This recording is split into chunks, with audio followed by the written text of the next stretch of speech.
Hello everyone and welcome back to my channel. So this video is about DSSP account assistant. तो अगर आप लोग DSSP की site पर जाएंगे तो आपको वहां पर क्वेश्चन बैंक वाला एक कॉलम मिलता है। ठीक है, आप उसमें जाके क्लिक करेंगे तो आपको various types of previous year question paper वहां पर मिल जाते हैं। ठीक है, काफी पुराने हैं, कुछ अब 2025 और इसके भी आ गए हैं, मगर आपका जैसे अकाउंटेंट का एग्जाम है तो वो पिछला प्रीवियस कभी आपको मिलेगा नहीं इसमें। ठीक है, मगर आपको मैनेजर का मिल जाएगा। मैनेजर विद ब्रैकेट में अकाउंट्स लिखा हुआ है। ठीक है, तो उससे आप सिर्फ एक आइडिया लगा सकते हैं। डिफरेंस क्या हो जाता है, देखो जो मैनेजर वाला होता है उसमें मैनेजमेंट रिलेटेड थ्योरेटिकल चीजें काफी पूछी जाती है। ठीक है, आपके पास कोई भी ऐसा सिलेबस आपको साइट पर नहीं मिलेगा। ये बस अब हम ही हैं जो प्रीवियस ईयर क्वेश्चन पेपर को एनालाइज करके थोड़ा हम आइडिया ले लेते हैं। बस डिफरेंट बेसिक ये हो जाता है कि जो मैनेजर वाला है उसमें मैनेजर कंसेप्ट, मैनेजमेंट के कंसेप्ट पूछे जाते हैं, मगर जो अकाउंटेंट वाला है उसमें ना अकाउंट्स रिलेटेड क्वेश्चंस भी काफी पूछे जाएंगे। ठीक है, आपकी जितनी भी वेरियस टाइप्स ऑफ अकाउंटिंग है वो आपको करनी ही करनी है। ठीक, तो आपसे प्रैक्टिकल क्वेश्चंस उसमें छोटे छोटे ऑब्जेक्टिव टाइप बनाकर काफी पूछे जाते हैं। तो ये मैनेजर का क्वेश्चन पेपर है। तो आप मैनेजर में देखेंगे ना, तो आपका HRM, human resource management related questions काफी पूछे जाते हैं, क्योंकि इसमें क्या होता है बेसिकली आप ह्यूमंस के साथ कैसे इंटरेक्ट करने के लिए क्या क्या हम डिफरेंट टाइप्स से, जैसे अपने स्टाफिंग में बेसिक पढ़ा था क्लास 12th 11th के टाइम में बस, फिर हायर में जाके हम ह्यूमन रिसोर्स मैनेजमेंट पूरा प्रॉपर पढ़ते हैं कि जॉब कैसे असाइन करना, कैसे एनालाइज करना, डेवलपमेंट, ट्रेनिंग, सारी चीजें।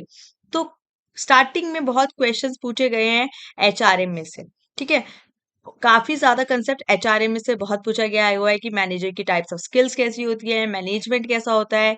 मैनेजमेंट के क्वेश्चंस भी बहुत ज्यादा हैं। ठीक है, मैनेजमेंट में भी आपका ह्यूमन रिसोर्स मैनेजमेंट आ गया। बाकी मैनेजमेंट रिलेटेड बहुत सारी जो थ्योरीज हैं, थ्योरीज रिलेटेड क्वेश्चंस बहुत पूछे जाते हैं। नेक्स्ट आपका, और इसमें अगर आप देखेंगे ज्यादातर आपको थ्योरेटिकल चीजें ही मिलेंगी।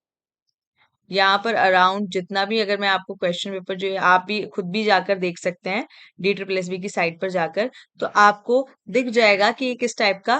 देखो यहाँ प्रोडक्ट लाइफ साइकिल रिलेटेड, ठीक है, marketing management, human resource management, ये जितनी भी चीजें हैं, बिजनेस ऑर्गेनाइजेशन, बिजनेस मैनेजमेंट, ठीक है, ये सारी चीजें, एडवर्टाइजिंग, पर्सनल सेलिंग, ये जितना भी है ये पूरा इस क्वेश्चन पेपर में इस टाइप के ही, उससे ही रिलेटेड पूरे क्वेश्चंस है। और ये क्वेश्चन जिसने भी जिस टाइम दिया होगा ये काफी इजी क्वेश्चन पेपर था। ठीक है, और ये उस टाइम पे क्या था, ऑफलाइन होता था। तो ये OMR शीट वाला क्वेश्चन पेपर है, अब तो ऑनलाइन हो गया है।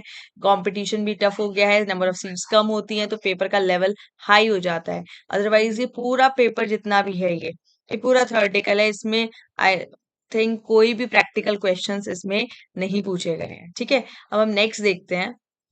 अगर आप नेक्स्ट भी देखेंगे, यहाँ पर मैंने ये DSSB की साइट पर खोला हुआ था। तो अभी मैंने खोला था मैनेजर वाला, ये 57 बुकलेट नंबर मैनेजर का मैंने 57 ओपन किया था। एक मैंने और देखा था जिसमें मैनेजर अकाउंट लिखा हुआ। सो आई विल शो यू कि जिसपे मैंने मैनेजर अकाउंट्स का देखा था, तो आप ये देख सकते हैं PDF पे जाकर, अगर आप देखेंगे यहाँ पर आता है आपका मैनेजर अकाउंट बुकलेट नंबर, आपको सीरियल नंबर 7, और ये था आपका पेज नंबर। अगर मैं आपको बताऊं पेज नंबर 1 पर ही आपको मिल जाएगा ये सीरियल नंबर 7 पर। ठीक है, मैनेजर अकाउंट्स कर कर ये क्वेश्चन पेपर एक आपको मिलेगा, जिसमें अगर आप देखेंगे तो अब यहाँ इस क्वेश्चन पेपर पे आप देखना आपको अकाउंट्स के क्वेश्चंस मिलेंगे कुछ। ठीक है ना, अकाउंट्स में कॉस्ट अकाउंटिंग से आपके क्वेश्चंस काफी पूछे जाते हैं। कॉस्ट अकाउंटिंग के क्वेश्चंस मैंने काफी देखे हैं। और उसके बाद हमने फाइनेंशियल अकाउंटिंग, मैंने आपको पहले भी बोला है, मैंने जो आपके फाइनेंशियल मतलब अकाउंटिंग स्टैंडर्ड्स हैं उससे क्वेश्चंस काफी पूछे गए हैं। ठीक है, आपकी फाइनेंस रिलेटेड क्वेश्चंस भी, जो आपकी फाइनेंशियल मैनेजमेंट होते हैं उससे क्वेश्चन पूछे जाते हैं। फाइनेंशियल इंस्टीट्यूशन से क्वेश्चन पूछे जाते हैं, mutual funds, equity, debentures, company, ये सारी चीजें क्या करती है, वो सारी चीजें इसमें पूछा जाता है। ठीक है, और बाकी अगर आप देखोगे तो डेप्रिसिएशन का क्वेश्चन, ठीक है, आपके कैपिटल एम्प्लॉयड फाइंड आउट कराना, रेशियो के क्वेश्चंस ये काफी पूछे गए हैं। और डिविडेंड, आपके बिजनेस फाइनेंस से भी क्वेश्चन पूछे जाते हैं। ठीक है, इक्विटी, कॉस्ट ऑफ इक्विटी, ये वाली चीजें भी इसमें पूछी गई हैं। तो ये क्वेश्चन पेपर है जिसमें अकाउंट्स के क्वेश्चंस काफी हैं।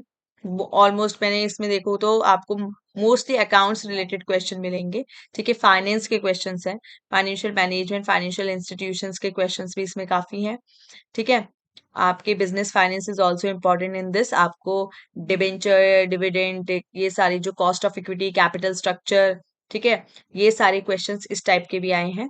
बाकी अगर मैं और चेक करूं इसमें और किस टाइप के क्वेश्चंस मैं आपको बता सकती हूँ कि इसमें ज्यादा पूछे गए हैं, तो फाइनेंशियल अकाउंटिंग के देखो बेसिक क्वेश्चन भी पूछे गए हैं।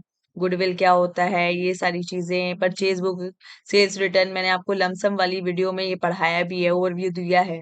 तो इट्स वेरी इंपॉर्टेंट। वो हमें बेसिक चीज लगती है, मगर बेसिक चीजें काफी पूछी जाती हैं। बेसिक चीजों में हम कंफ्यूज बहुत हो जाते हैं कि करेक्ट क्या होगा। सब कुछ उसमें सही लग रहा होता है। तो देखो उसमें ना अकाउंट्स की एक थ्योरी की लाइनें भी पूछी गई हैं। तो इट इज वेरी इंपॉर्टेंट। अगर आप खुद भी ये क्वेश्चन पेपर देख सकते हैं तो आपको क्लियर हो जाएगा कि आपको क्या पढ़ना है। और ये याद रखिएगा कि ये है आपका बेसिक। अब आपकी कंपटीशन को लेके ये आपके लिए एकदम बेसिक कंसेप्ट होगा, जो ये पेपर जिस पे फॉर्म्ड है। अब हो गया है बहुत ज्यादा ही एडवांस्ड, बहुत ज्यादा कंपटीशन हाई है। इस वजह से आपको थोड़ा टफ पड़ेगा अब पेपर अटेम्प्ट करना, क्योंकि नंबर ऑफ सीट्स कम होती हैं और कैंडिडेट्स काफी होते हैं। ठीक है, तो दैट्स ऑल। आप लोग स्क्यूनेस, इसमें प्रोबेबिलिटी के क्वेश्चंस भी हैं, तो आप लोग ये क्वेश्चन पेपर चेक कर सकते हैं। उसके बाद आप अपनी इसी के अकॉर्डिंग इसको अपना एक बेसिस बनाकर आप अपना पढ़ाई कर सकते हैं। So that's all for today. I hope you guys like this video. So please like, share and subscribe my channel. Thank you.